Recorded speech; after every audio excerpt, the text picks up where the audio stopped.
Hi friends, welcome back to KMB dream వర్క్స్కి స్వాగతం. ఈ రోజు మన రివ్యూ ఏంటంటే జియో హాట్‌స్టార్లో ప్రజెంట్ స్ట్రీమ్ అవుతున్న Malayalam feel good emotional drama cinema చిన్న చిన్న ఆశై.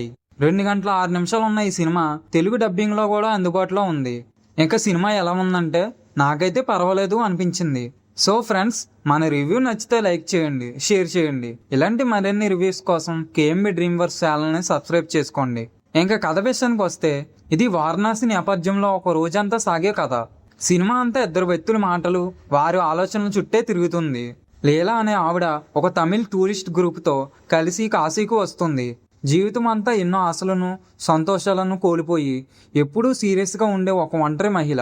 అనుకోకుండా ఆ టూరిస్ట్ గ్రూప్ నుండి ఆమె మిస్ అయిపోతుంది. అదే సమయంలో ఆమె పర్స్, ఫోన్ ఎవరో దొంగలిస్తారు. దిక్కు తోచని స్థితిలో ఏడుస్తున్న ఆమెకు ఒక అపరిచిత వ్యక్తి సాయం చేయడానికి వస్తాడు. ఆయనే మాధవన్ మాస్టర్, కాశీలో నివసించే ఒక మలయాళీ. అందరితో నవ్వుతూ మాట్లాడే, ఎలాంటి గర్వం లేని ఒక స్వేచ్ఛ జీవి. డబ్బులు, ఫోన్ పోగొట్టుకున్న లీలాకు మాధవన్ మాస్టర్ తోడుగా నిలబడతాడు. వాళ్ళిద్దరూ భాషలు వేరైనా ఆ రోజంతా వారణాసి వీధుల్లో, కాశీ గట్లపై కలిసి తిరుగుతూ తమ జీవితాలు, పెళ్ళిళ్ళు, వయసు పైబడటం, కోల్పోయిన కలలు, ఒంటరితనం గురించి మాట్లాడుకుంటారు. ఆ మాటల ద్వారా లీలా మనసులో బాధలు ఎలా తగ్గాయి, ఆమె జీవితాన్ని ఎలా పాజిటివ్గా చూడటం మొదలుపెట్టింది అనేదే ఈ సినిమా కథ. Plus points: 96 cinema frame Govind Vasantha ఇచ్చిన మ్యూజిక్ ఈ సినిమాకు ప్రాణం పోసింది. ముఖ్యంగా సారంగి వాద్యంతో ఆయన అందించిన బ్యాక్గ్రౌండ్ స్కోర్ సీన్స్లో డైలాగ్ లేకపోయినా ఆ ఫీల్ను అద్భుతంగా చూపించింది. ఇంకా సినిమాటోగ్రఫీ కాశీ గట్లను, రద్దీగా ఉండే సందులను ఏదో టూరిస్ట్ ప్లేసుల్లా కాకుండా చాలా సహజంగా, అందంగా చూపించారు. ఇంద్రన్స్, మధుబాల మధ్య వచ్చే కెమిస్ట్రీ, వారి యాక్టింగ్ చాలా న్యాచురల్గా ఉంది. ఇద్దరూ కలిసి ఛాయ్ తాగడం, జీవితాన్ని సింపుల్గా చూడడం లాంటి కొన్ని సీన్లు సినిమా అయిపోయాక కూడా చాలా కాలం గుర్తుండిపోతాయి.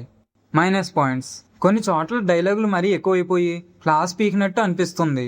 ఈ సినిమా చాలా స్లోగా సాగుతుంది. ఫ్లైట్లు, కామెడీ లాంటి కమర్షియల్ ఎలిమెంట్స్ అసలు ఉండవు. సినిమా క్లైమాక్స్ వైపుకి వచ్చేసరికి కాస్త టీనేజ్ లవ్ స్టోరీ లాంటి ఫీల్ రావడం, అలాగే మధ్యలో వచ్చే కొన్ని చిన్న చిన్న కథలు మెయిన్ స్టోరీ ఫ్లోని కాస్త దెబ్బతీస్తాయి. ఫైనల్గా నా ఒపీనియన్ వచ్చి, చిన్న చిన్న ఆశై అనేది మనసుకు హత్తుకునేలా సాగే ఒక మంచి ఎమోషనల్ సినిమా. స్లోగా సాగే ఫీల్ గుడ్ సినిమాలు ఇష్టపడే వారికి, ముఖ్యంగా ఫ్యామిలీతో కలిసి చూడడానికి ఇది ఒక మంచి చాయిస్ సినిమా. సో ఫైనల్గా నా రేటింగ్ వచ్చి 2.75 అవుట్ ఆఫ్ 5. ఇంకా నెక్స్ట్ రివ్యూతో మళ్ళీ కలుద్దాం. Until then, thank you for watching. Bye guys.